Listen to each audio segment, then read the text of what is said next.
गगनबावडा कोल्हापूर महामार्गालगत असणाऱ्या गटारींची स्वच्छता केली नसल्याने या महामार्गावर अनेक ठिकाणी पावसाचं पाणी साचतंय। त्यामुळे वाहनधारकांना वाहन चालवताना तारेवरची कसरत करावी लागतेय। गगनबावडा कोल्हापूर महामार्ग राष्ट्रीय महामार्ग विभागाकडे हस्तांतरित होण्याअगोदर हा महामार्ग सार्वजनिक बांधकाम विभागाकडे असताना बांधकाम विभाग दरवर्षी पावसाळ्यापूर्वी तुंबलेल्या गटारींची स्वच्छता करून पाण्याचा निचरा व्हावा याची खबरदारी घेत होतं। मात्र यावर्षी राष्ट्रीय महामार्ग विभागाने तुंबलेल्या गटारींची स्वच्छता केली नसल्यामुळे पावसाचं पाणी अनेक ठिकाणी रस्त्यावर तुंबतंय।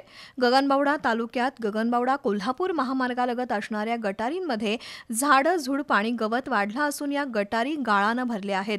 त्यामुळे पावसाचं पाणी रस्त्यावर साचतंय। त्यातून प्रवास करताना वाहनधारकांना अडचणीचा सामना करावा लागतोय। गगनबावडा कोल्हापूर महामार्ग तळ कोकणाशी जोडला असून या मार्गावरून वाहनांची मोठी वर्दळ असते।